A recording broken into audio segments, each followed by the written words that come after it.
Modern smartphones are sleek and thin, but they're also fragile and expensive. If you're really careful, you may use it until you're ready to upgrade without shattering the glass. But if you look around, you'll see most phones wrapped in a case for protection. Our personal data is even more valuable than the device it's stored on, and it deserves just as much protection. The work that I do requires me to travel a lot, which means I'm frequently connected to unfamiliar networks. Nefarious hackers can make up to $1,000 selling the data of each of their victims on the dark web, and there are cheap hardware and software tools readily available that let even a smart middle schooler snatch your data without you even noticing.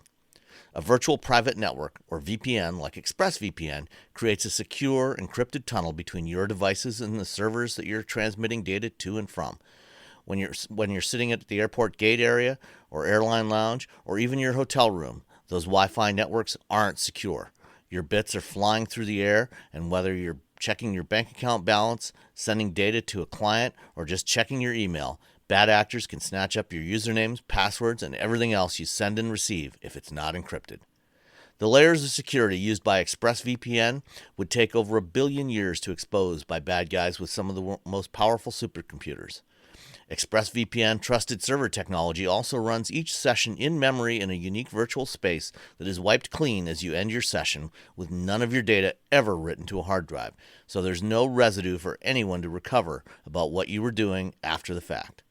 ExpressVPN runs on almost all devices, including Windows, Mac, iOS, Linux, Android, streaming devices like Chromecast, Roku, Fire Stick, and Apple TV, and there's also a Chrome browser extension.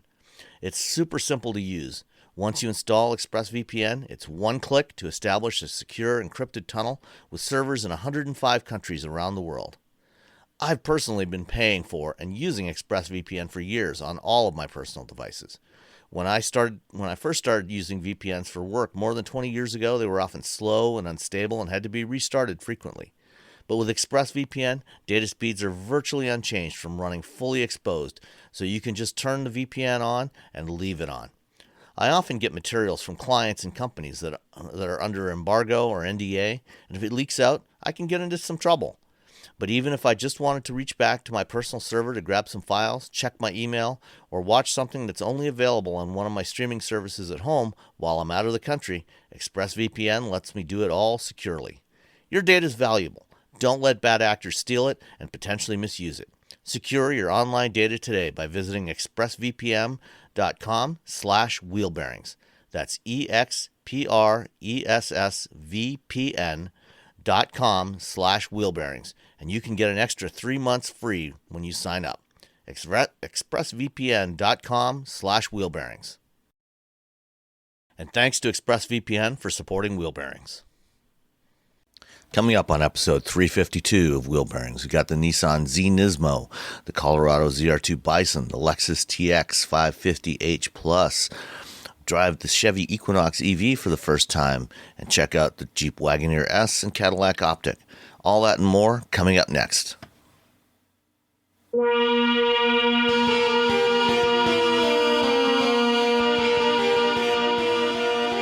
This is episode 352 of Wheel Bearings. I'm Sam Abdul-Samad from Guidehouse Insights.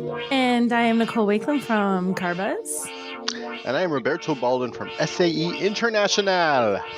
Ooh, that sounds fancy. They're going to be... Yeah. I don't know if any of them listen to this, but they're probably like, don't call it International. You'll know on Monday. It's a very serious organization. It is. It's a very... we keep people safe. Our whole deal is trustworthiness and safety and like helping everyone, do the thing they do in a very safe manner. And I'm over here, International! Like a big goof. Well, I'm pretty sure Sebastian wouldn't mind. I think he'd be fine with it. And I'm sure, Bill Visnick, who's no longer, he recently left SAE, he'd be fine with it, so you're okay. Bill would be fine. Of course, neither of them control what I do. Yeah. All right. Well, I'll start today. So last few days I've been driving the 2024 Nissan Z Nismo. And I actually really like the regular Z, the standard Z and the Z Performance. It's not perfect, but I think it's a really good sports car. And especially, even in the base trim, it's actually pretty reasonably priced, and probably the closest direct competitor that it's got in the marketplace is the Supra, the Toyota Supra, and it is substantially cheaper than the Supra. And frankly, I would take the Z over the Supra. Oh, Oh goodness. I Yeah. didn't. I didn't even think about that because I would take the BRZ over the Z. Yeah, I mean, I would Just probably because I feel like buy- it's. But I'm happy anytime there's an enthusiast car on the market that gets people excited. Yeah. It's manual, it's rear wheel drive, it's fun to drive. I like the car a lot. Yeah. I especially liked the fact that Nissan put it out because Yeah. they've been trying to rebuild. They kind of didn't have to do this because we gotta focus on the thing. We gotta focus on the small SUVs, and then they brought the Z back. So I'm very happy about that. And I really like the design of the Z. The Z Sport and the Z Performance. I really like driving those. I think they've got they're really nicely balanced. They've got 400 horsepower. It's not too much, not too little. They're great, and they're actually surprisingly practical. You can put a couple of roller bags in the back, in the cargo area under the rear hatch. So you can get away for a weekend road trip with your partner, and put your stuff in the back. So Or your it's dog. or your dog, yes, whatever, Your yeah. dog. And so I actually really like the Z, and I was really looking forward to driving the Nismo, and then I drove it. Oh. Yeah. And well, it wasn't. So for the Nismo, Nismo for those not aware is the racing performance division of Nissan. So they handle a lot of the motorsports programs for Nissan, and they've done Nismo versions of a lot of Nissan vehicles over the years, and they're usually pretty good. For the Z Nismo, they bumped up the power a little bit, so it's 420 horsepower instead of 400 horsepower. So it's fine. It's not like it really needed it, but a little bit of extra is nice. A little something. Yeah. And then it's got bigger brakes, which is also always a good thing. I'd never say no thanks to bigger brakes. 15-inch front rotors, Akebono 4-piston calipers in the front, 2-piston calipers in the rear. So good brakes is always an important thing in any car, but especially a performance car. Yeah. And then the thing that they did that I don't like is the way they tune the suspension. If you want a Z as a track car to use primarily as a track car to take to the track, get the Nismo. It's fantastic for that. If the pavement is smooth, it's really good. It comes on these high performance Dunlop tires. It does. The Nismo only comes with an automatic transmission with paddle shift. It's a 9-speed automatic. That's fine. I would prefer to have it with a manual, but it's fine. But the suspension setup on this thing for real world driving, especially in a place like Michigan, is not good. And the thing is, it's not like it's stiff like you would expect a performance car to be. It's fairly tightly sprung, but and I don't mind in a performance car. You hit a frost heave or something, and you're going to feel that. That's not a problem. But the way this thing is set up with the springs and the dampers, for anybody that's that watches any Formula One in 2022, when they went to the current rule set for aerodynamics, and they went back to ground effects cars in 2022, a lot of the cars, when they went to those new rules, had a problem with what they referred to at the time as porpoising or bouncing. And the cars would get into this vertical bouncing situation, and it was making the drivers crazy. I mean, some drivers were coming off, out of the car after a practice session or a race with like severe headaches and stuff because the cars were doing this bouncing. And in that case, it was like once it starts, it was an aerodynamic issue because the bodies were generating so much downforce. It was pulling the car down towards the ground, and then it would get into an aerodynamic stall situation. It was so stiffly sprung that it would bounce back up, and then the arrow would start pulling it back down again, and it would get into this like 1 hertz or 1.5 hertz frequency oscillation, vertical oscillation, which was really uncomfortable for drivers. But a sweet bass line. Yeah. And so the Nismo here, there's some particular roads here around Southeast Michigan here, some stretches of I-94 in particular that are paved in concrete. And when you look at them, there's no potholes. You look at them, they look nice and smooth. And most cars, you can drive across them and it's just fine. You'll never even notice a problem.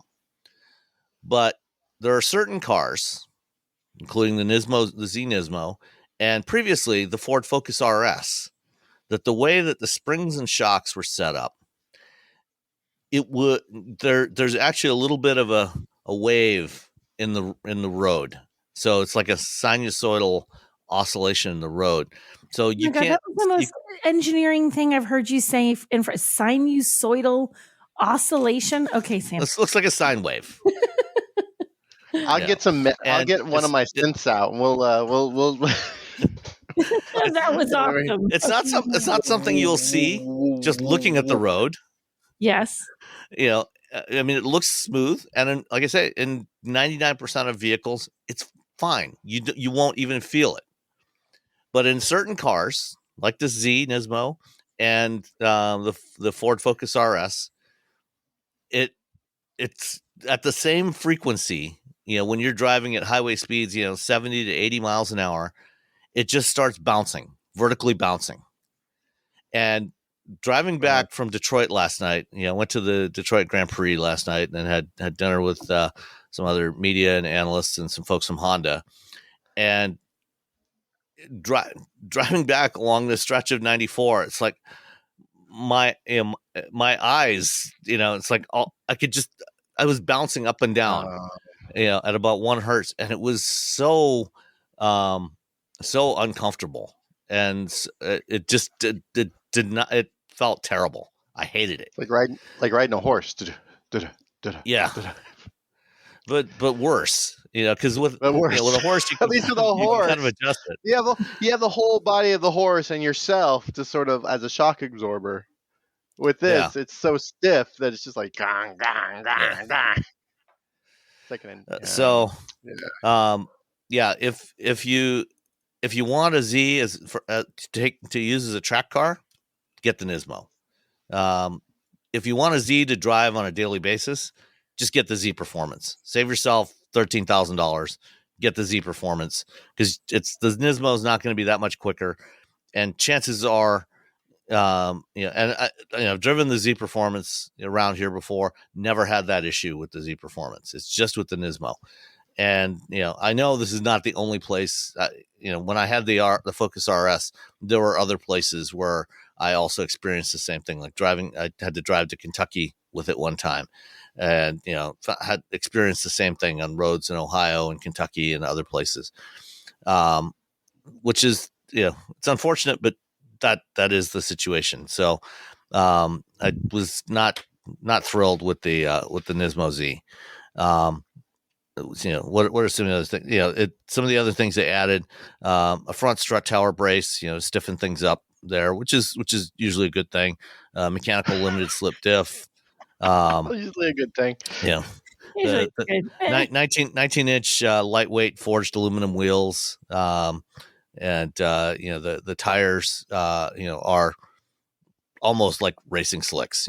They're really road, track tires. They're not really meant for road use. So the overall price tag on this thing came to the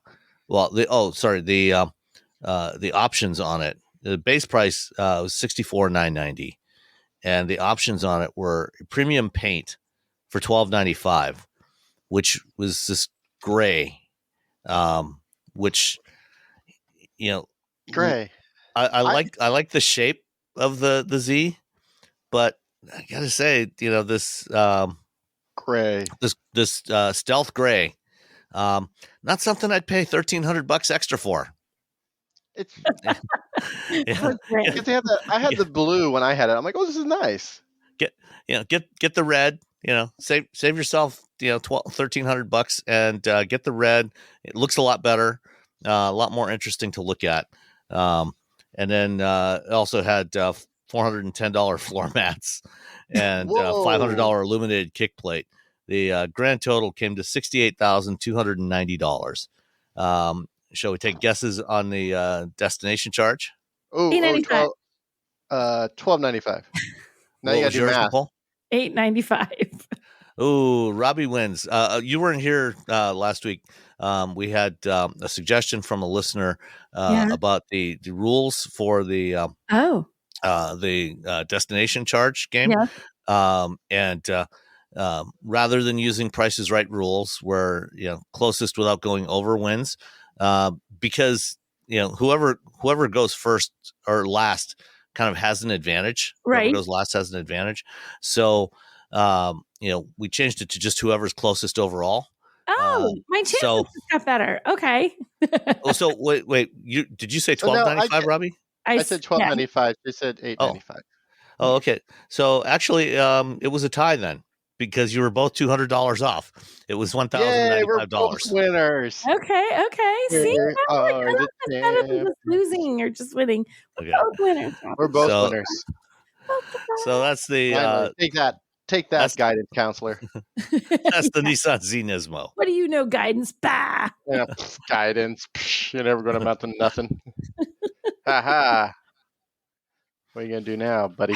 All right, Nicole, your turn. Okay, I had a couple of cars this week. I'm going to start with the one I had it, but not a couple of. I'm like on a backlog of cars. I had one that was mine, and then I had one while we were actually in Milwaukee a couple of weeks ago that I don't believe I have talked about yet. I had the Lexus Texas, Lexus Texas. I had the Lexus Texas, which I can't help it. Every time I see Lexus TX, that's what it is. I don't care what they want to call Texas. It doesn't. I know. I don't know if they expected TX, us to not call it that. Yeah. What? Lexus Texas. TX is Texas. TX is Texas. And so if you it's a big Lexus. Something else, then shame on you. You should have known it was going to be the Lexus Texas. I have a Lexus Texas 550H, which is the plug-in hybrid version of the Lexus Texas. It's H plus. Oh, H plus. You're correct. I'm sorry, I didn't quite right. All-wheel drive actually was also a 550H plus. All-wheel drive was technically across the top of my Monroney. So I had this for a weekend where I was down, across, visiting roads. Over, sideways. My daughter graduated from college, so I said I needed a vehicle that could potentially haul around a bunch of family, and they gave me this.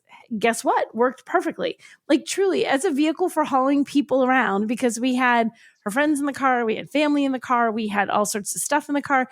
This car with two people in the captain's chairs can hold a phenomenal number of balloons. I would say we should stop measuring things in how many golf clubs you can put inside and measure balloons, because I think we had 24 balloons and then a couple that were shaped like giant like graduation caps, and people in the back seat, and they weren't being overwhelmed by the balloons. So there's my new storage measurement for the cargo area in a car.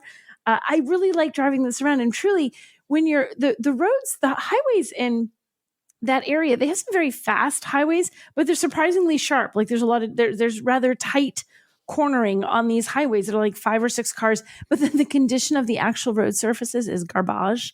So you're trying to take these corners relatively quickly at highway speeds. They're sort of swoopy and tight. There's a lot of traffic, and the pavement, depending on the car, can toss you around a little bit because it's so broken and uneven. This handled really well. Like there are a couple of times I thought to myself, I'm gonna have to back off a little bit because this road is looking terrible, and you don't. So it's for a big vehicle. I liked driving this, and just having a bunch of people inside, it is perfect for that. Like I know that you buy a big SUV because you have family. Presumably you're carrying them around, you have cargo and stuff. But man, where this thing excels is just being super comfy for people. Like everybody who got inside of it's the same thing. This is gorgeous. This is comfortable. I had people like zonking out and dozing in the back seat, and they weren't little children. They were grown adults, just like time to take a nap because they were so comfy. The thing that I thought was funny was, and they have the cup holders. You guys have both driven this, right? they have these cup holders I that haven't driven the TX. I've driven the Grand Highlander, which you is can take basically the cup holder squares out, like they're little square pods that you can take out. And we bought my daughter a bottle of champagne. It was not being drunk in the car. We were trying to find a spot to put it because it had a bow on it and we couldn't. And if you pop the cup holder out, it's a perfect size to put a bottle of champagne right in there and hold it until you get to your final destination there. So, fun facts.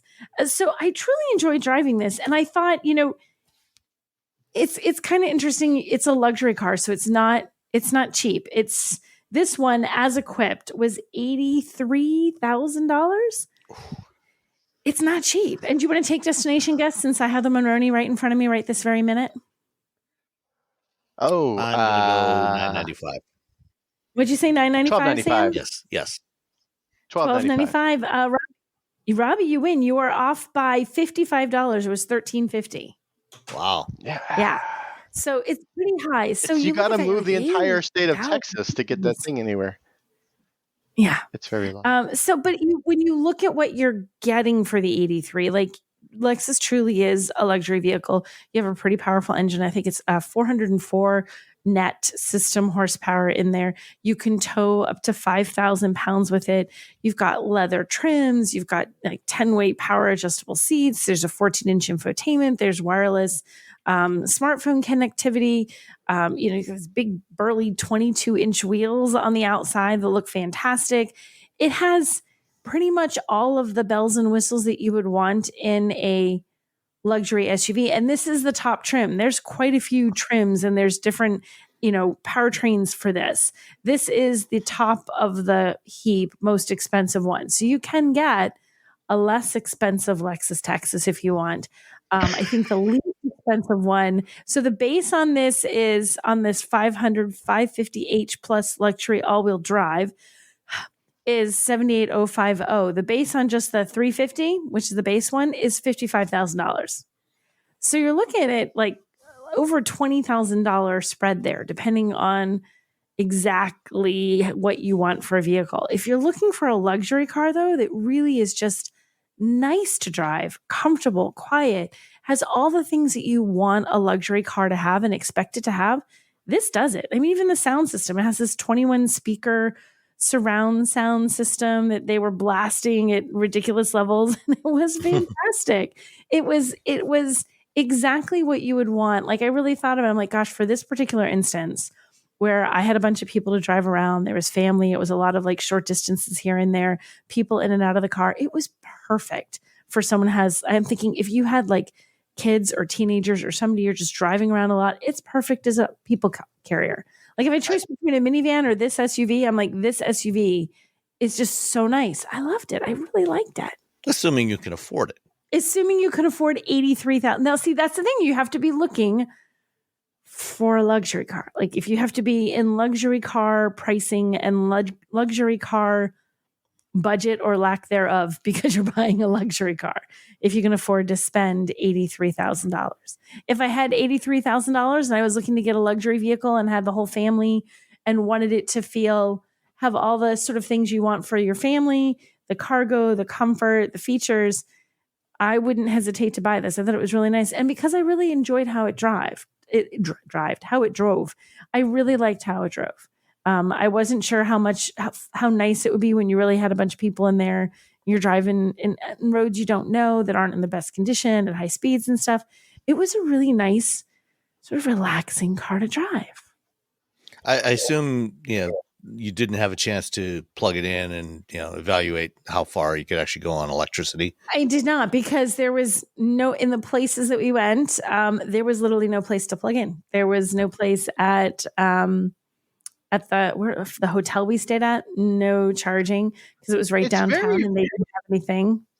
It's very weird when they give you a plug-in hybrid for a rental car because you're going somewhere. Typically, you're not home. Well, this was a vehicle loan. I know this is a vehicle loan, but I've gotten rental cars that are plug-in hybrids, and I'm like, why did you give me this? Just give me a regular hybrid. Why did you pay for a plug-in hybrid? I'm not home. Where am I going to plug this in? Well, and that's it. You have no idea the person that you just gave the plug-in hybrid to is a rental car. It's like, do you know where there are things to plug in near where you've rented this car that presumably you don't live? Probably don't. So yeah, there was no place near us. The hotel that we stayed at did not have anywhere where you could plug in. There wasn't a convenient charging. And we looked at the hotel that we normally stay at, even because I thought about that. And there was another one, even they didn't have charging anywhere in the parking lot or nearby. So I wouldn't have been able to take advantage of it. There was literally nowhere to plug it in. So I thought, like, that was the drawback. Again, with that, if you have a plug-in vehicle and you're in your home turf, it's really easy. If you're not on your home turf, you might just be in a situation where it just never really works to plug it in. That is the advantage of a plug-in hybrid. I mean, even if you don't have somewhere where you can plug it in, you just drive it like a hybrid. Yeah. It's not going to be quite as efficient as a non-plug-in hybrid because you are carrying around a couple 100 pounds of extra battery. Right. But it still works, and it's definitely going to be more efficient than just a straight up gas version of it. Exactly. And the EPA rating is 33 miles of electric range with the TXI plug-in hybrid. Right, which is a pretty decent amount of, considering how big this is too. It's not like it's a small, sporty little vehicle to begin with. It's big, so it makes sense that it's not a huge amount of range. But yeah, so I was thumbs up. I like the Lexus Texas, and I kind of would just want to buy it so I can say, someone's like, "What vehicle do you drive?" I drive a Lexus Texas, and everyone will be thinking, "What?" So that was what I had while I was in Milwaukee as alone for my daughter's graduation. Worked beautifully a couple of weeks back. What I had in my driveway was ridiculous. I had the Chevrolet Colorado ZR2 Bison. Ridiculous. And the color, wait, I wrote it down because I didn't want to forget it. Nitro yellow. Have you seen nitro yellow? Metallic, actually. You can see it from space. It is so bright.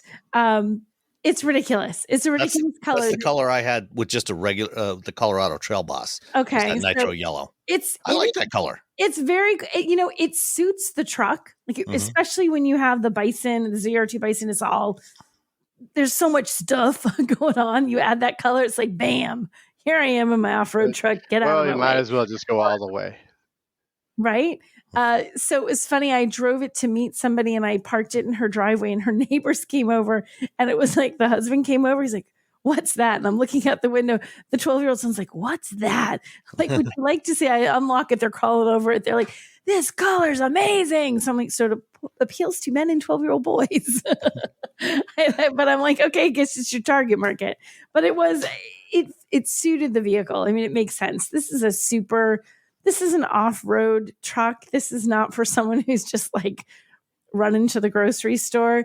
It has all these extra bits from American Expedition vehicles to make it an off-road. They say it's the most capable off-road mid-sized truck, blah, blah, blah. So it's basically an off-road truck. If you're either going off-road or you in your head, you're dreaming of going off-road.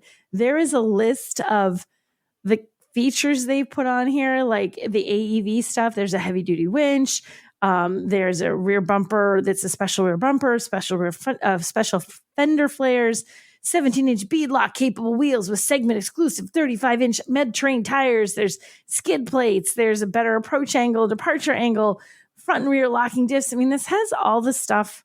This is an off-road truck. You're probably not going to, the nice thing is it's smaller. So if for some reason you did live in a city and you want to have a truck and you want to look like you go out into the country, this would do it. But it is very wide. It's very, very small because everything's so big and burly. The only thing that I genuinely did not like on this one is the spare tire that they had on this. It's mounted in the truck bed. And it's mounted how they do it. Like, imagine you put it upright against the cab, but tip it slightly at an angle, but it's close to the cab of the truck. And it's off to the passenger side, but it's big enough that it probably takes up 2/3 of your view when you look out the back of the truck. So you have this very narrow, it's funny because you're in this great big truck, right? But you have a window that makes you think you're driving a Miata. It's this tiny little view of window that you can see out in the back. So it kind of felt like, it looked super cool. And I guess if you really need that, fancy spare tire mounted there to tell everybody you're doing off-road stuff and you might need it.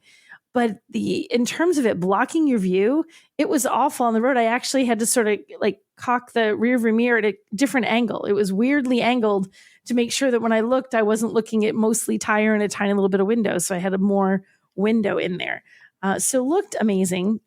but it takes a chunk of space in your bed, and it's just really hard to see around the way that's mounted when you look out the rearview mirror. So I was not a fan of that, but super fun to drive. Surprisingly, not as bouncy as I anticipated. Like when you get little off-road trucks like this, you kind of expect that they're going to be those off-road suspensions that are fantastic when you're driving the dirt are not always quite so fantastic once you take them on a highway. And you get a lot of that sort of bounce and sway happening.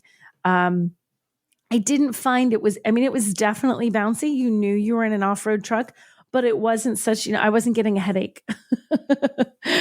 It wasn't like those drivers you're talking about. No horrible ramifications for how this drove, but you do feel that it's an off-road vehicle. So I think if you were taking this, if this is going to be your daily driver and your daily drive does not involve a dirt road, you're probably making a mistake unless you really love off-roading on the weekends.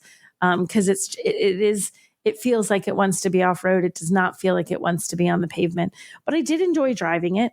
It is nowhere near as expensive as ye olde Lexus Texas. There's a range of trims like this one too. So the base trim on this is $35, but that's the cheap version of this. The Bison gets up to, and I didn't have a Monroney, so I was trying to build my Bison. It's going to be at about it's going to be a little over $50,000, I think, when all is said and done. So I was trying to put the bits and pieces that I had on mine onto it. I think you might have missed the Bison Edition package, which adds $11,700. Oh, does it? Is it a separate pack? Oh, geez Louise. Yeah. So we're looking at even more than that. Yeah, it's about $61,000. About $61,000. Okay, I was trying to build it, and it was like as I'm building it on the site, I'm like, I'm missing something. Yeah, I was looking at the ZR2 package. Thank you, Sam. Well, the Bison is you get the ZR2, and then you have to add the Bison Edition to get all the AEV stuff, the skid plates. So it's still not cheap. It's not cheap. So it's not Lexus Texas expensive, but it's not exactly cheap eats. But to be fair, none of these serious off-road trucks like the Tacoma TRD Pro, right? The Ranger Raptor, none of them are inexpensive. No, so it's not compared to like vehicles. You're absolutely right. Compared to this kind of vehicle, it is very fine for pricing. Compared to just a tiny little truck, outrageous. But if you're looking for this kind of off-road capability, this kind of package, the looks, the capability, that's all the pieces that they put into this, the pricing is really kind of in line with what you pay for this kind of stuff. It's not outrageous compared to competitors, I guess. And those 35-inch tires that come with the Bison package, the reason why the spare is mounted in the bed is because it won't fit. It's literally too big to go in the usual place underneath the back end of the bed. And which I totally get, but it is hard to see past it. It is hard. Yeah, it's a little inconvenient. Mm-hmm. Did the truck have the digital camera mirror? I do not remember it having the digital camera mirror. Okay, because at least if you have that, then. But I sometimes I go back and forth on. Sometimes I like to have a mirror. Like I don't want the digital camera mirror. I actually want. Right, but if your whole field of view is blocked off, then but that I guess would be your way around it. But I still was not a fan of this giant tire. Yeah. Whoever had it before me had done the same thing because it was funny. Because when I got in, I was like, "Why is the rearview mirror like this?" And I straightened it out. I'm like, "Oh," and put it right back. Yeah. See, get whatever little bit of field of view you can. Yeah, the tiny little snapshot around that giant tire. Yep. Yeah. Okay. All right. So that's the ZR2 Bison. Did we do the pricing? Oh, I did. We were trying. I didn't have a Monroney for this one, so I did not have an exact. But okay. Does it have? I'm looking up destination right now. I don't know the destination. $13.95. Just because of the big tire. I'm going to guess 15. Extra 15. You're saying $13.95. What are you saying, Sam? 1,500. Okay, let me look it up exactly, and I will tell you in a minute. Keep going. Continue with that. It's just because of the big tire. Yeah. The big tire. That's what. Yeah, they probably charge extra for delivery on the Bison, because of all the extra weight. Because that sucker's not going to be lightweight because you've got those big tires, you've got that big spare, and Skid then all the plates. the winch and all the skid plates, all the armor under there. There's a whole bunch of skid plates in this thing. There's a transfer case skid plate, the steel front skid plate, the rear differential skid plate, the fuel tank skid plate, and then you've got the AEV front bumper or rear bumper and the front bumper with the winch and all the other stuff on there, the beadlock wheels. I didn't even fully build it, and the destination. Who said 15? Was that you, That was Robbie? me.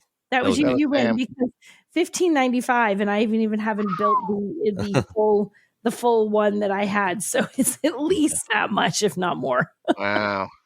So yeah, you're closer. Yeah, definitely. That's how numbers work. All right. So let's move on to some other stuff. Last week we talked about the Chevy Silverado EV, that the RST that I got to drive, and I was not particularly enthusiastic about the Silverado RST. It's too heavy. It's too expensive. It does have great range, and the way GM's doing the packaging the electric trucks, having the optional mid gate in there, that's actually really cool, but still, too big, too heavy.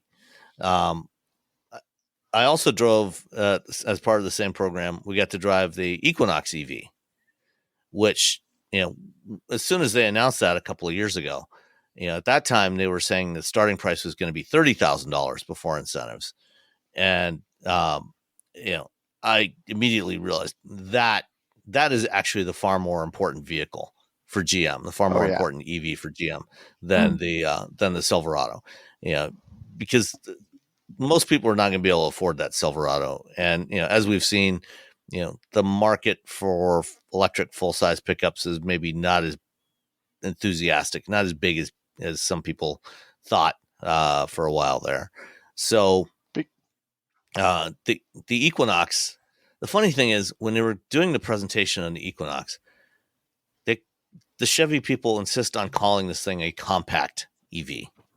And, just because vehicles called Equinox, we're now coming up on the fourth generation of the gasoline Equinox.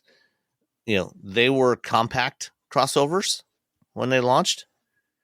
They're not compact anymore. Particularly, at least the EV is not a compact anymore. The Equinox EV is 7 inches longer than the new gas Equinox, and 10 inches longer than the Toyota RAV4, the best-selling compact crossover in the U.S. market. It is not tiny. It's not tiny. It's not huge, but it's not a compact. It's a midsize. Yeah. Just call it what it is. Why do they want to call it a compact? Is that just a holdover? I don't know. They couldn't give us a good explanation. So this is what we're calling it. So that's that. But I mean, the Equinox EV is only a little over an inch shorter than the Blazer EV. Wow. So it's basically the same size as the Blazer. Yeah. Oh my gosh, that's almost negligible. Yeah. Yeah. It's slightly narrower too, which is a good thing. But on the plus side, it's very roomy inside. It has, especially the back seat is very, there's a lot of leg room back there, and you got a good amount of cargo space in the back. Although it's not necessarily class leading. If I did in the review I did for the Autopian, I put in a table of all the dimensions of all the leading compact crossovers and EVs, and the Ioniq 5, the Hyundai Ioniq 5, has more room, more cargo room, more passenger room, even though it's shorter and smaller, physically on the outside. I just got one of those. That's why I'm excited. Yeah. But it's still a good size. It's not something I would complain about in terms of passenger volume. So you can carry 5 people in this thing, quite comfortably. It's a 2-row. There's no front trunk, because the Equinox, unlike the Blazer is set up primarily as a rear drive or all-wheel drive. The Equinox is set up primarily as a front wheel drive, and so they've got all of the power electronics and everything stacked on top of the motor. So it actually takes up most of the space under the hood. When you open it up, there's really not much space there to do a frunk. They're offering the Equinox EV in two powertrain configurations. The base setup has a 213 horsepower motor driving the front wheels, and then the all-wheel drive, the all-wheel drive as they refer to it, adds another motor to the rear axle, and it's the same configuration that's in the all-wheel drive Blazer. So it's 288 horsepower total between the two motors, and about 300, I think just under 300 foot-pounds of torque. With the front-wheel drive version, this is not a car that's going to be challenging Teslas in drag races, but that's fine. It's quick enough, do 0 to 60 in about 8 seconds. And it's more than anybody. It's all anybody really needs. You will not have any problem merging with highway traffic, with the 213 horsepower. The all-wheel drive definitely feels quicker. It's about 2 seconds quicker, 0 to 60. The interior of the Equinox is actually really nice, and in a lot of ways, I thought it was nicer than the Silverado, which costs 2.5 times as much. We drove it quite a bit. Right now they're launching with the 2LT, 3LT, and the RS trims, and the base 2LT starts at about 42,000. 42 and change, including delivery. And then the RS is, I think, about $1,000 more than that. Later this year, they will be adding a 1LT trim. That one is going to start at $35,000 before incentives. And this is because it's built in North America with U.S. made battery. It is eligible for the full $7,500 tax credit. And if you check with the dealers, you'll probably be able to find a dealer that will be able to do the point of sale tax credit. So, if you're financing, which I think is probably what most people buying something like this will be doing, you can take that $7,500 off, of your financing and save a lot of money on your loan and get much lower payments. So, this thing will be, it's $43,295 for the 2LT front wheel drive. So that'll get you to about $36,000 with the tax credit.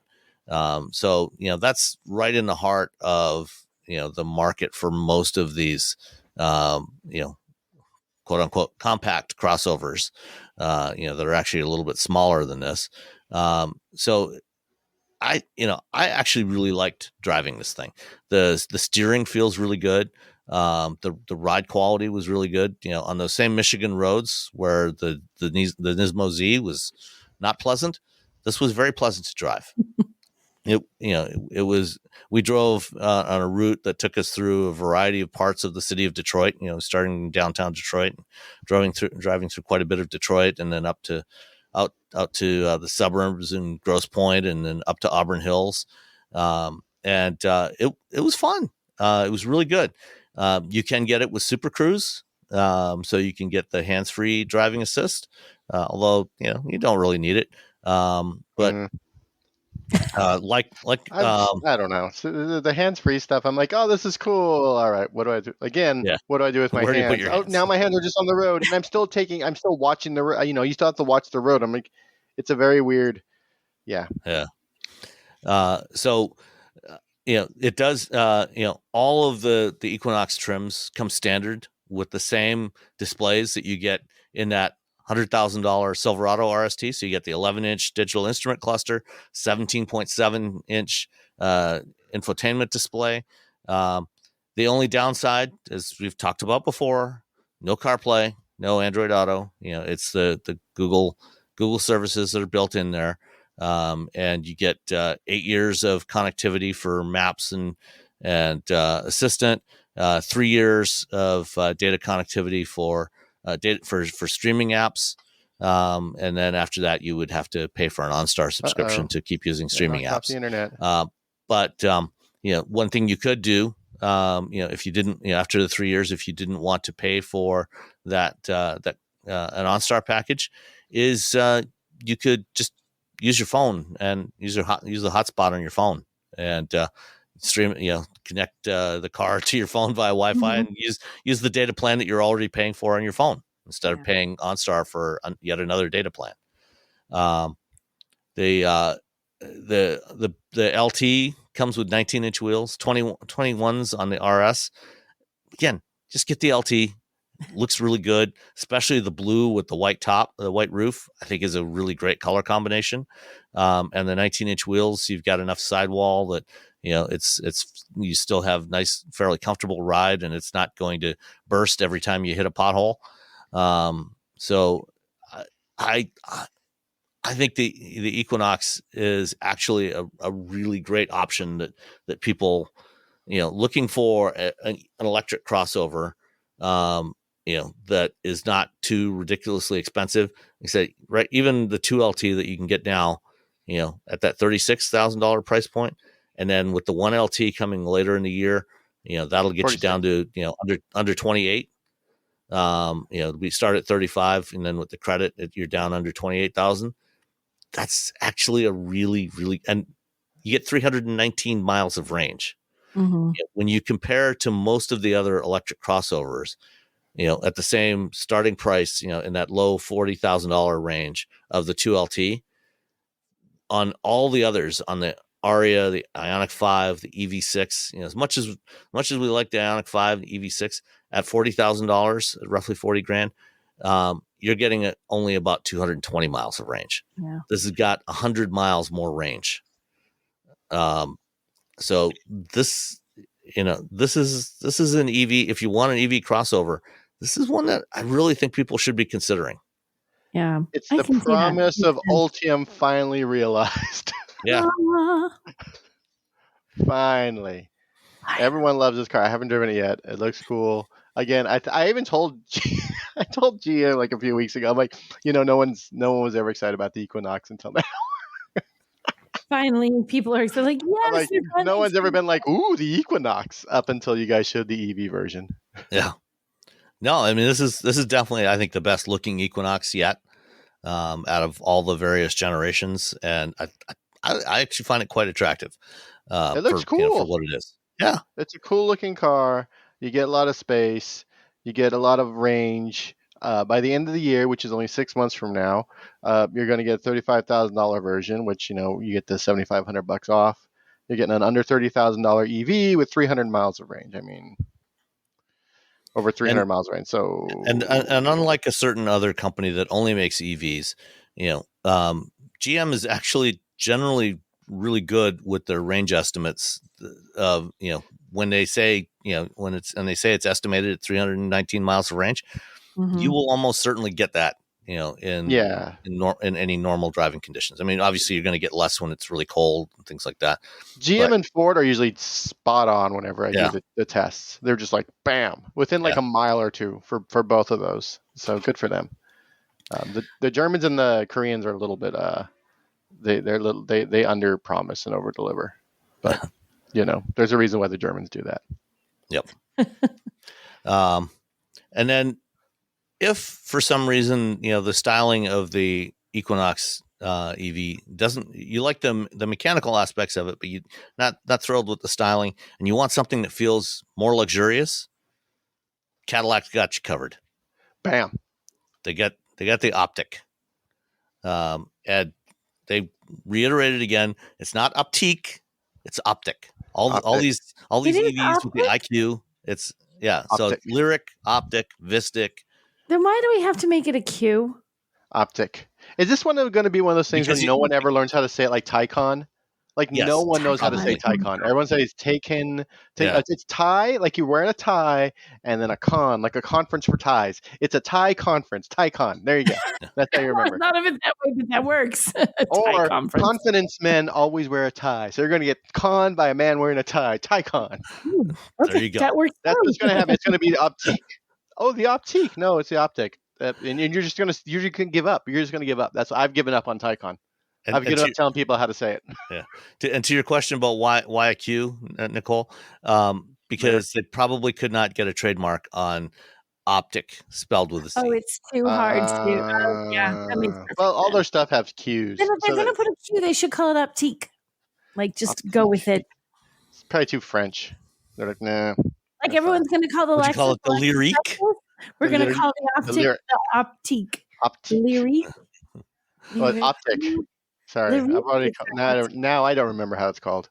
It's called the Cadillac Taycan. So, the optic, is under the skin. The mechanical bits are exactly the same as the Equinox. They're launching it only with the all-wheel drive system. So no front-wheel drive for now. Although I suspect that at some point they will add a front-wheel drive variant, but they're not right now.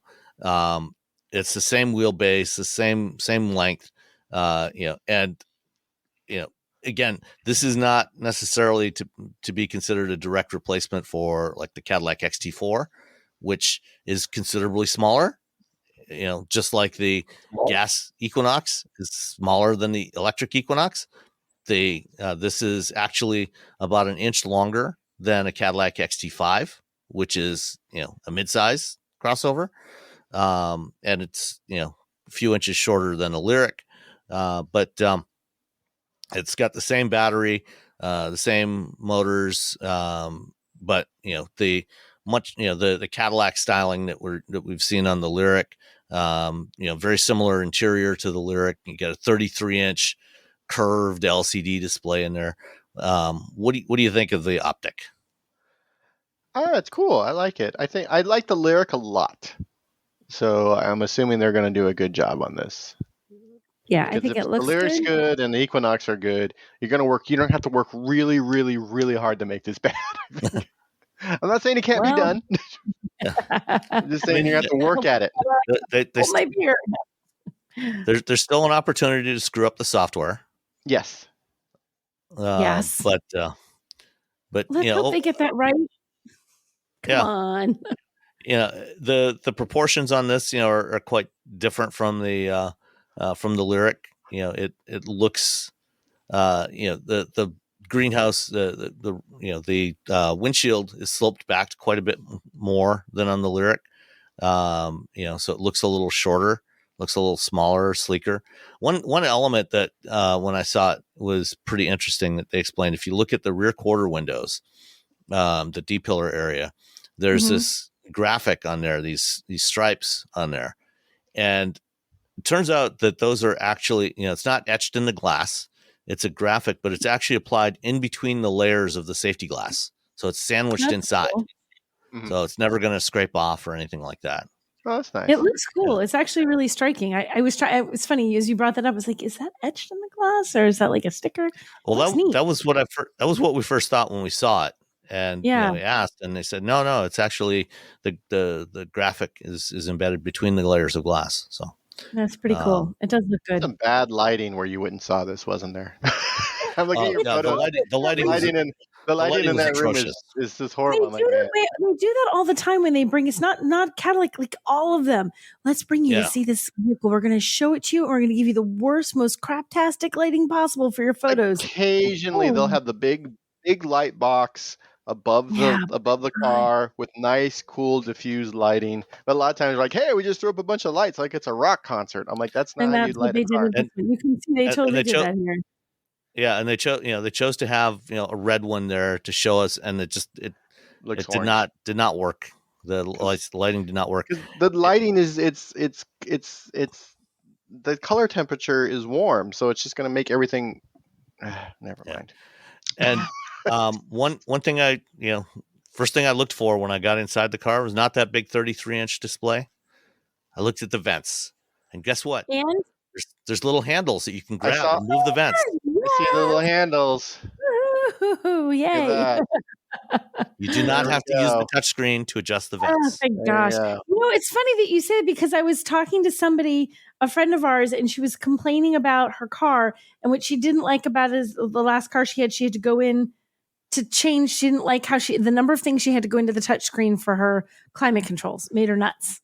She's like, I don't want to have to touch things. I want to just have buttons and knobs. And I'm like, yeah, we all agree with you. We're working on that. We're berating all the automakers. Just give us a little time. Please stop this. Optic. Yeah. All right. Say it along with everyone. Optic. Cadillac Optic. And the Optic is coming out in fourth quarter of this year. So cool. in the fall, late fall. So they're fast. They're moving a lot of stuff. Mhm. They're moving a lot of vehicles. 2025. I think six EVs. 2025. I think. Or no, the end of this year or something. I don't remember. Well, let's see. They've got the Equinox, the Silverado consumer versions, the Cadillac, the Escalade IQ, the Optic, the Sierra. What else? That's five. One more. What are we missing? We have both trucks. I don't know. There'll be something. There's another one in there somewhere. Something else. Something we haven't been told about yet, I think. So anyway, yeah. So let's move on to another new luxury EV crossover SUV, whatever, something like that. The Jeep Wagoneer S. You saw it this week in New York, right, Nicole? I did. They took us into New York and we got to see it live and in person in New York. They revealed the Wagoneer S and a concept version of the Wagoneer S Trailhawk that got all the Trailhawk beefy stuff you'd expect to go off-road, but that's just a concept. But honestly, it looks like all they had to do is like, if we could finish this up, we can just put this in the market just like this. Like it looked like it was pretty close to what a production version would look like. It totally seemed to fit. So we got a chance to see this. This is their first global EV for Jeep. They have the Avenger, but it's just in Europe. So this one for now. But this one comes out in the US and Canada and then rolls out to other places. It's intended to be a around the world version of this vehicle. 600 horsepower, 617 pound-feet of torque. It moves 0-60 to 3.4. And they're saying an estimated 300 plus miles of range. That could mean 301, could mean 330, but 300.25 miles. 300.25 miles of range. It looks really good. It was interesting. We talked to the people that behind Jeep, and they were about the design process and how they mess with the Jeep grill a little bit. Like it's still got the 7 slots, but it's like squinched down, and there's some I think they call it cast lighting that has this beautiful impression, especially in the dark. You're going to be able to look, and they said that was sort of they hope the goal. You'll start to know that, this traditional 7 slot grill from Jeep. You'll see this one, especially at night, and immediately know it's a Jeep that's driving behind you. And it has this funky, if you look at the wing on the back, it's not solid. It's sort of split in the middle and it's very far out. You have to get the right angle in pictures to see that it's not close. It's really pretty far out there. So it has a nice design to it. I really liked it. They're doing it. It's just launch edition for now. More to come next year, I think. They didn't really say, cannot comment on future product, blah, blah, blah. So that's your first one is this. So you can get it and you can order right now. You could put down, technically you're reserving it. You put down like $100 right now and you can reserve it and you pick out your colors. That's part of their thing too. There's not a lot. There's nothing to really customize on this. You're basically picking out, you have the launch edition and that's it. You're picking out your interior color, you're picking out your exterior color, and you're picking out which dealership you want to pick it up at. That's pretty much it. There's nothing else to add on to this right now. And it comes in at just over $70,000. And it does have all the luxury kind of features that you'd expect. It has this one interior. There's either a black interior or they call it radar red. It looks really brilliantly bright red when you look at the images online. It's a little bit less cray when you see it in person, a little more muted. So it's not that cherry red that it looks like when you see it's a little bit more reserved. It's a 2-row Wagoneer. It's not a 3.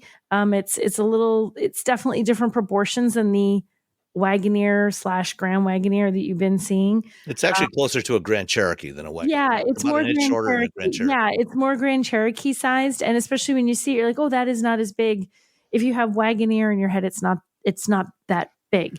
And yeah, they say by the end of the year, these will be in production. So hopefully going into customer hands not long after. I think there was a lot to like there. I think the price point is, I mean, they're still intending it as a, the Wagoneer are their luxury vehicles. So it's still intended to be a luxury vehicle. Decent range, decent power, great styling, beautiful interior, has some of the off-road chops that you can, I don't know who's going to take their Jeep Wagoneer off-road, the launch edition definitely not going off-road. You wouldn't think. Not with the tires and the ground clearance it's got. Right. That Trailhawk. The Trailhawk, if they make the Trailhawk, that could definitely, but still this has like the drive modes and stuff, so technically you could if you're doing light off-roading, but I would not in a million years take this off-road. But I liked it. I really liked it. I think it's a neat car for Jeep. I think it's a neat way to try to bring in some new customers. They talked a lot about how the design team on this skewed very, very young because they were trying to appeal to a younger demographic. Like, let's have people who are young and let's have them design what a cool car is, since we want them to think it's cool. Let's not have a bunch of 55-year-olds design what they think is cool. So it was I think it's a great vehicle. I don't know how well received it'll be just because of EVs right now. Like, it's expensive. It still gets a tax credit and all that, but it's still not cheap. So what do you guys think? At the $72,000 price point, including delivery, it's actually quite a bit cheaper than a lot of other premium brand EVs. It's in the same ballpark as a higher end Lyriq, more well equipped Lyriq.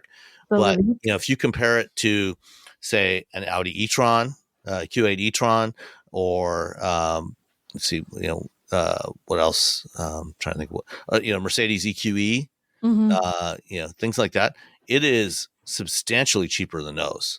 And this is the launch edition. Here's the thing. This is the most expensive one. This is the $72,000 launch edition. So we're probably looking at 65, maybe 62. Right. So if you don't want the launch edition, if you want to hold off, you can probably get this for a little less whenever they decide to tell us what the other stuff that's coming sometime.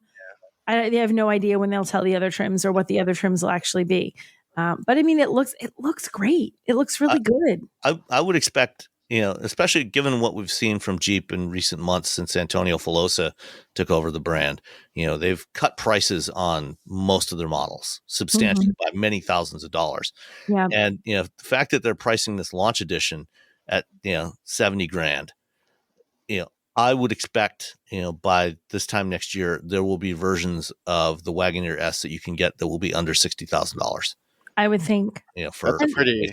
This one does have there is everything. It's got their 19 speaker, Macintosh audio, all the leather trims. I mean, when you look inside, it's got all the screens. Like it's got the instrument cluster, the infotainment screen, the passenger screen, and then there's the screen below the infotainment that is just the HVAC controls. I mean, it has all the high tech, high style, fancy looks. It's not like you're getting into a cheap Wrangler. It looks like a luxury car inside.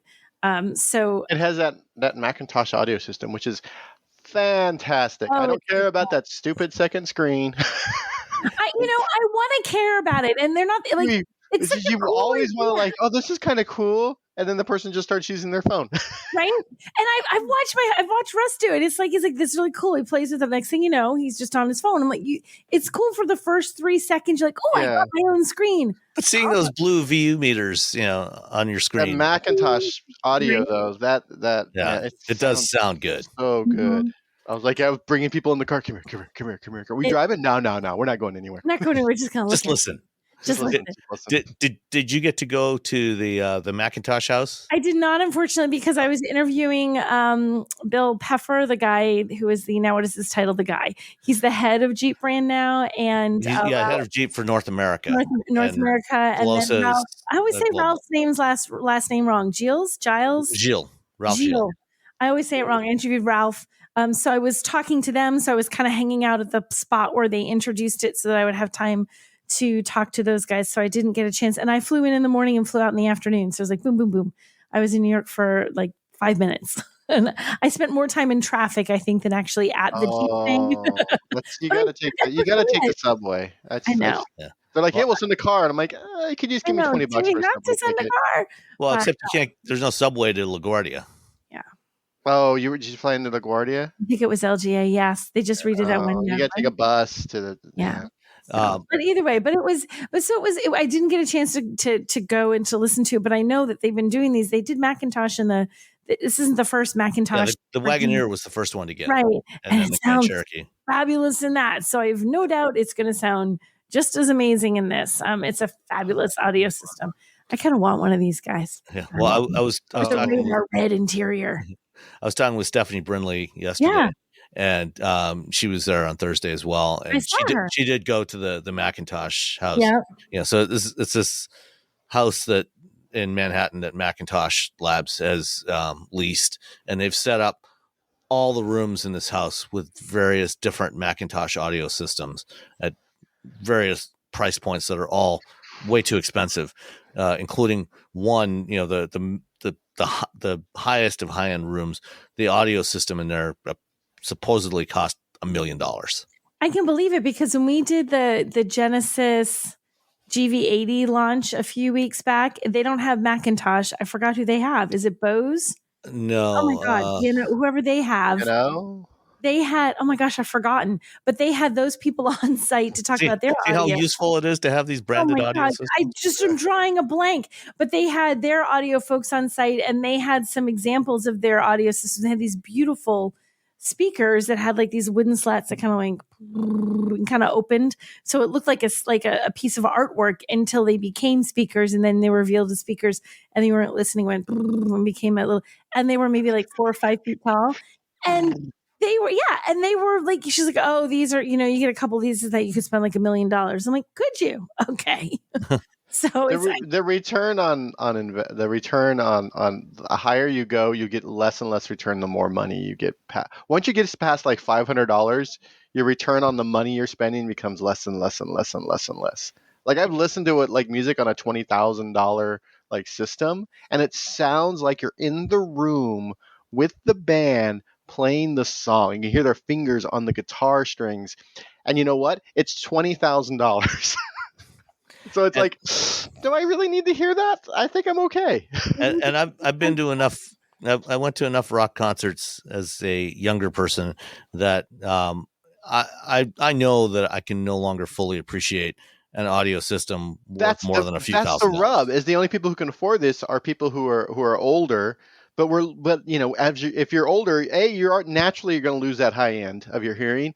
B, a lot of us went to concerts. That's why we love music. So now, I mean, my hearing, like one ear hears way better than the other just because of where I am on stage. And so, yeah. And I have a lot of earplugs. I mean, a lot of earplugs. And you know what I do when I go to the show? Like 5 minutes before I show up, I'm like, I forgot my earplugs. Everything. I have fancy ones that like only cut down the decibel. They don't actually muffle the noise. No, they're all at home.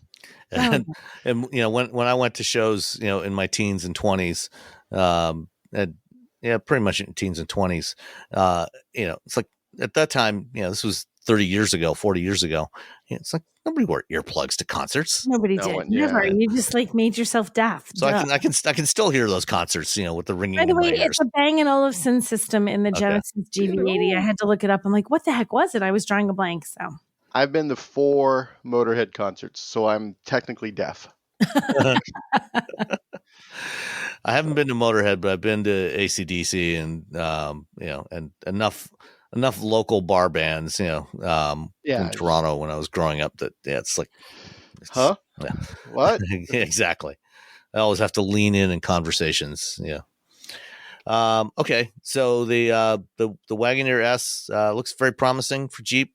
And I guess in some interviews this week, I don't know if I can't remember if it was Filosa or Carlos Tavares said that they will be bringing a $25,000 GPV to the North American market From Yeah. from what I'm hearing, it's not going to be the Avenger or maybe something like the Avenger, but they're going to bring a $25,000 EV to the North American market. Like a little Jimny. Oh man. Maybe you Like a never know. VF3, like just like suck it, VinFast. Hey, great. They brought like More, a more, tiny little Jimny. Oh, people would lose their minds. more competition in that market. Let's do it. Yeah. Let's get some cheap, not cheap, inexpensive cars into the hands of people who are like, these are too pricey. Yeah. Speaking of inexpensive cars, how do you guys feel about K cars? And I'm not talking about I love them. late 70s, early 80s Chrysler vehicles. They're ridiculous. They just sort of go. They're like little tanks. That's a good Just description. drive them, and then they run into things and just keep going. They're like pinballs. and they just sort of, and then one day they just rust away into dust and they disappear into the universe. And then you get another one. And you get another one.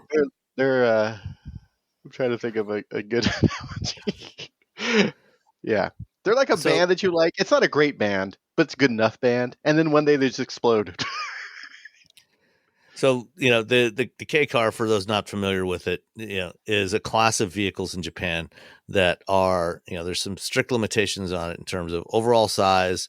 They're not allowed to have more than 66 horsepower, 660 cc engines. I thought we were talking about American K cars. This is a completely different thing.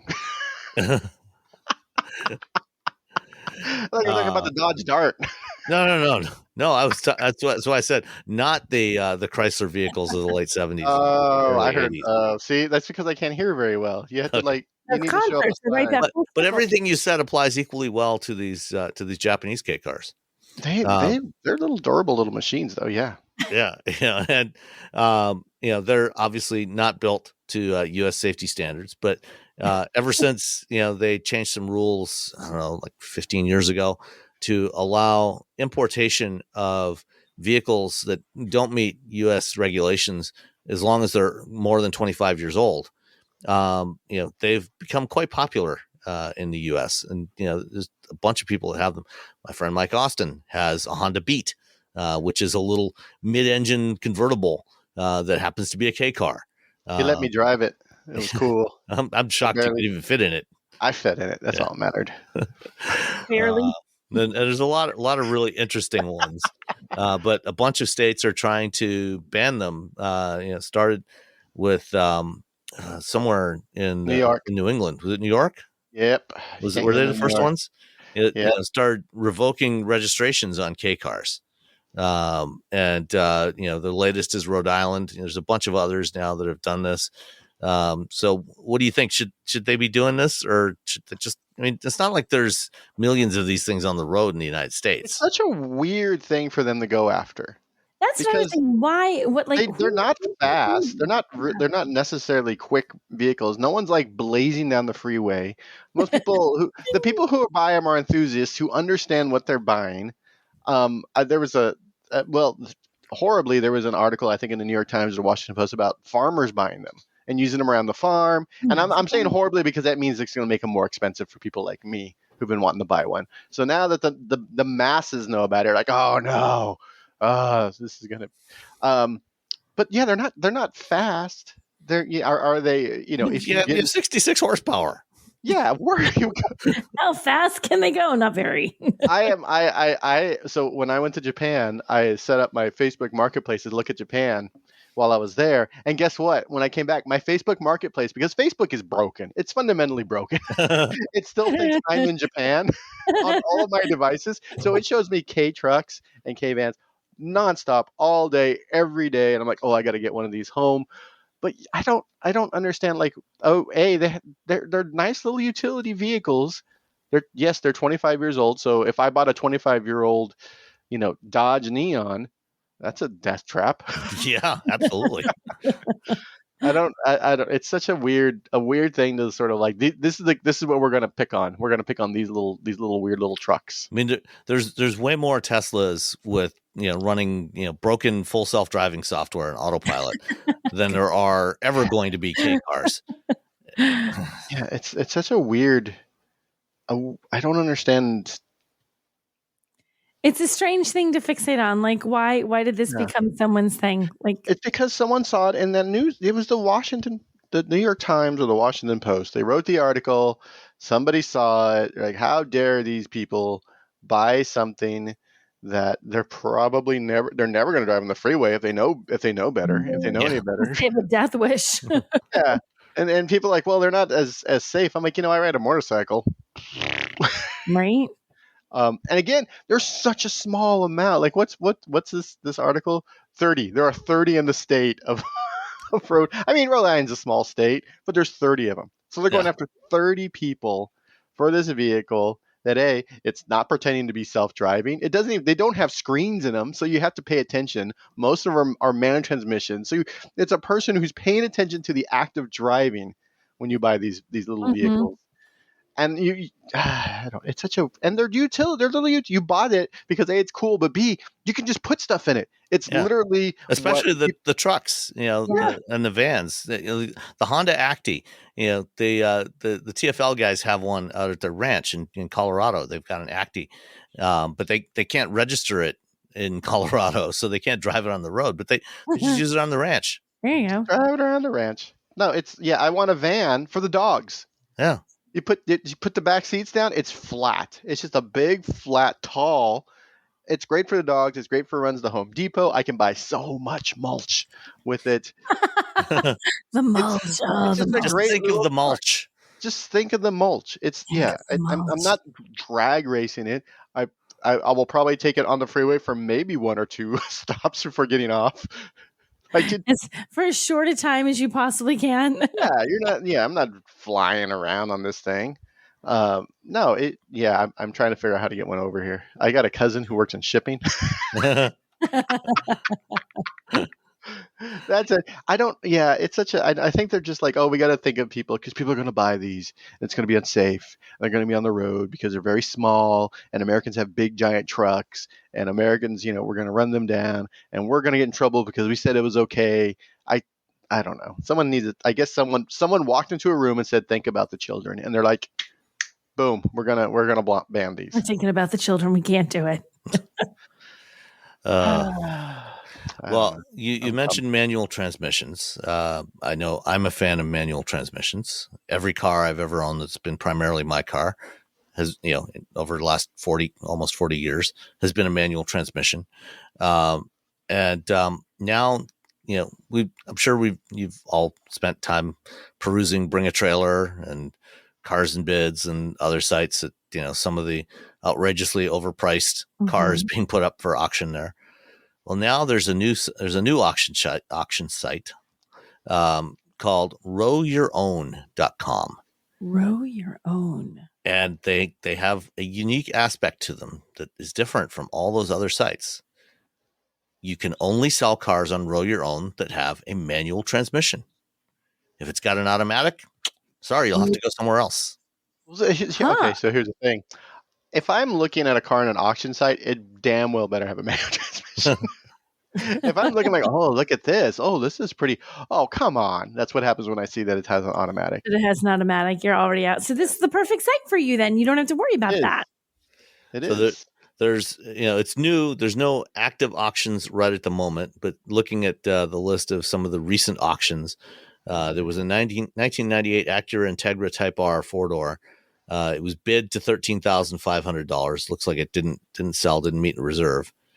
There was a 2007 S2000 with 35,000 miles, and the factory hardtop went for $50,250. Oh, wow. That is nuts. There was a 1997 BMW M3 E36 M3 sold for $20,470. Ooh, that's a bargain for an M3. Are we podcasting now, or are you guys just shopping? What's happened here? Sorry. Yeah. Okay. Anyway, RowYourOwn.com. They don't have anything for sale now, but eventually, hopefully, they got some stuff. A new car that was announced this week that you can't get with a manual transmission, sadly, is the 2025 Porsche 911 GTS Hybrid. Dun, dun, It's the first production 911 hybrid. Ooh, are we happy about this or are we sad about this? Sure. What? Yeah, no, I'm fine with it. I'm fine with it because I still believe that as soon as the Taycan came out, every automaker got one, and then their chassis, and then they went to their chassis person and like, hey, that sort of janky EV chassis you were working on? It's not going to cut it. It's not going to make it more like this. Make it more like this. Yeah. So I think if anyone's going to be able to pull this off, it's those wacky Porsche engineers, and I don't think any of them are wacky, to be honest. There's some really interesting aspects of this thing. So there's the electric motor that's embedded in the transmission. So it's an 8-speed dual clutch transmission. It's not embedded in the transmission. The electric motor is actually at the front axle, kind of like the 911 GT3R hybrid that they raced back in 2010, 2011. So electric motor on the front axle. And then they're calling this thing the T hybrid. And the battery is also mounted up front, but just in front of the firewall. And it's a lithium ion battery. And it's a very compact battery, surprisingly compact battery. And then in addition to doing regenerative braking, they also have an electric motor on the turbocharger. So there's a single electric turbo on the 3.6 liter flat six. And so it's a system that's actually kind of like what they have on Formula One cars now, where there's an electric motor on the shaft in between the turbine and the compressor of the turbo, so it can spin it up faster when you step on the accelerator and get you instant boost. And then when you're cruising, not using the boost, the exhaust gases going through the turbine are spinning the motor and putting energy back into the battery. So it's using the heat energy from the exhaust stream to charge the battery so that you have instant acceleration when you need it. Take that, turbo lag. Yeah.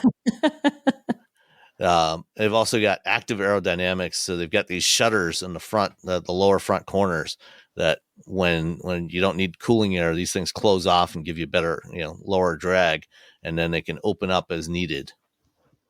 It's pretty cool. It's also pretty sweet. Ridiculous. It is pretty cool. Yeah, well, and there's like how many variants? Let me see. 1, 2, 3, 4, 5, 6, 7, 8, 9, 10, 11, 12 variants. 0 to 60 in 2.9 seconds. Yeah, they're going to sell every one of these variants to a lot of people, and then they will come out with 12 others that they will also be able to sell, and all of it's paid for by Macans and Cayennes. Mm-hmm. So every time you sit there and complain about Porsche SUVs, remember, they're 1, 2, 3, 4, 5, 7, 8, 9, 10, 11, 12 911 career. 12 911s, 2025 911 coming out for 2025. The Carrera 4 GTS, which is the hybrid, starts at $164,900. Oh, it's a bargain. Yeah, that's nothing. It's cheap. Cheap. Again, I remember as a kid, everyone's like, "Oh, Porsches are just Volkswagens with with better styling." I'm from a small town where we use small words. But the first time I got behind the wheel of Porsche, I'm like, "Oh, this is what you're paying for." Like within 30 seconds, you're like, "Oh, yeah, this is worth this much money." Yeah, sure.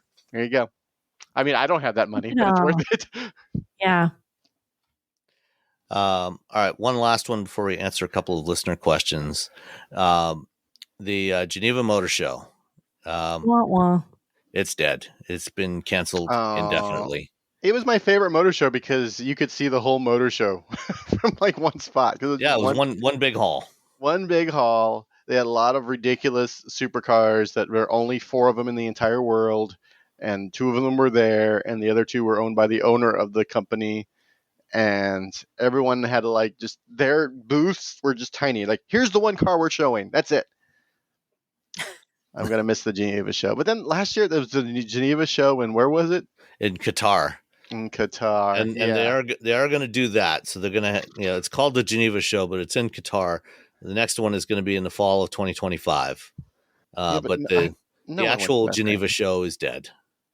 Yeah. Oh well, it was a good show. Well, it was good while it lasted, It but was solid. It was my I mean, it was my you know, favorite show because I didn't have to walk so far, no.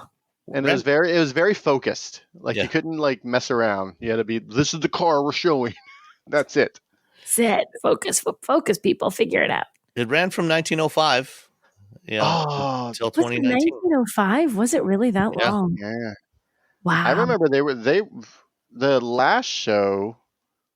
They were canceling it as people were flying out. They're like, oh, I don't know. Yeah, because the Geneva show was always, like in the first couple of weeks of March, and in 2020 that wasn't a good idea. Right, just as they were getting ready for the Geneva show, oh shit, there's a global pandemic. Whoopsie. Yeah, they were really like just sort of like, well, and it was like, I can't believe they're not. I think they waited till like 3 days before the show was supposed to.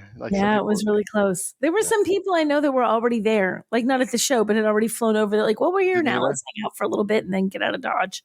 Yeah. All right. Let's answer a couple of listener questions. Let me find them here. I didn't have a chance to put them in the rundown. First up, Dale Schmidt. It's an email title, Electric Vehicles. Hey guys, love the podcast and vehicle insights. Like you, I adjust my vents all the time, so I look for that. Thank you, Dale. We appreciate that. Mm-hmm. I've listened to quite a while and have a question that I don't think you've addressed in an episode. I live in Wisconsin, which is not too unlike Michigan. I'm looking at an EV to lease to get a feel for electric and whether I would own one. The question I have is rear-wheel drive EVs handling in snowy conditions. With the added battery weight, do they handle better, or is all-wheel drive best? It seems rear-wheel drive gets better range, but the better lease deals are on the lower-end models. Thank you for your time. If you are fine with swapping out them wheels or those tires, you'll be fine. Just get some Blizzaks or whatever. I would say the same thing. Just swap out your tires during the cold weather. Yeah, for rear-wheel drive. Yeah, that's what I would do. Yeah. And you know what? I just leased the Ioniq 5 like 2 days ago. And they made us sign something that we wouldn't put snow chains on our car, which I would never do that anyway because I'm like, no. Why would they make you sign? What happens if you I think people put snow chains on the car and just destroy the cars, the leases. And because it's technically not mine. I got it. I missed renting it for a few years. Okay. Yeah. Yeah. Okay. So they made me sign a thing that I wouldn't put chains on a car, which by the way, again, no, I wouldn't. Wouldn't anyway. I've only put chains on one car because my friend was driving. I'm like, yeah, I guess we'll do this now. One thing to be wary of, Dale does mention, the better lease deals are on lower end models. Often, as we mentioned earlier with the Equinox, often the lower end models are actually, have smaller batteries. So they have shorter range to begin with. And, Wisconsin, you do get winter.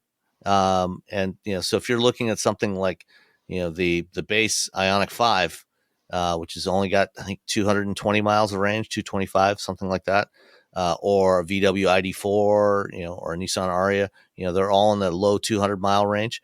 When it gets cold, you are going to have less range. And then, cold and, driving in snow, you're going to have less range. So in Wisconsin, you might not want to go for the low end. At least get one with the larger battery. But definitely, go with the rear wheel drive and just put winter tires on there. Yeah. There's some crazy deals for Hunt. Well, ends tomorrow, which is before this is going to be aired.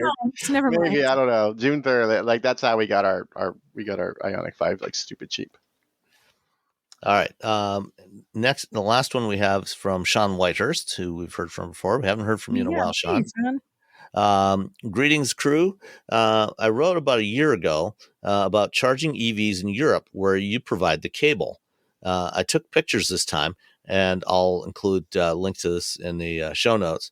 And it looks like you need a special cable with charging connections on both sides. EVs keep coming up as rental options, and more hotels and cities have outlets like these. So the picture that he's got is showing a CCS connector. So it's not or it's the European the Type 2 CCS connector, which is the same.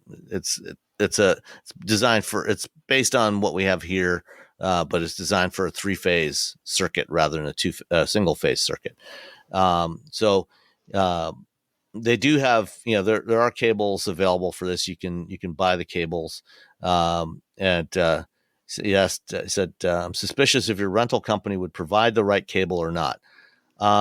It's a good question. If you are renting a car in Europe, if you're traveling to Europe and renting a car, if you're thinking about getting an EV, which is probably not a bad idea because fuel prices are much, much, much higher in Europe, consider an EV. There's a lot more public charging over there. But make sure, check with the rental company and make sure you can get a cable. Because if you can do that, then, these are level 2 chargers that you find, they're curbside chargers. And, in some places they also have them installed in like light poles and things like that, because it's easy, and they don't have, because they're relying on you bringing your own cable. You don't have the cables lying on the ground. So it's basically, kind of like having a parking meter, on the curb. And it works really well. We had the plug-in hybrid while I was there, and there was a cable just tucked in the back. Okay. So there you go. It just came with one. It was all nice and packaged up and all pretty. So yeah. And you didn't even use it. I did. Oh, did you? I did use it. Oh, okay. Yes. This is when she was in Europe, not yeah, here. when I was not that. Yeah, so it wasn't that long ago. Not the recent, not the Texas Lexus that I had there. The one that I had 2 months ago. So. Okay. So that's it. I do have one other brief rant that I want to add in before we let Nicole go to bed, because she's got to get up stupid early. Like at 3:00. Rant quickly. It is a quick rant. I just want to complain to all the tire manufacturers. Oh, why have you stopped making 15-inch summer performance tires, or anything less than 16 or 17 inches? Some of us have older cars that cannot accommodate those big giant honking wheels. And I was trying to buy tires for my Miata, and the tire, the BF Goodrich tires that were on there have been discontinued in the 15-inch size. And the my local tire stores didn't have any 15-inch performance tires available. Everything's been discontinued. I looked at the websites for Bridgestone, Pirelli, Michelin, Goodyear, Continental.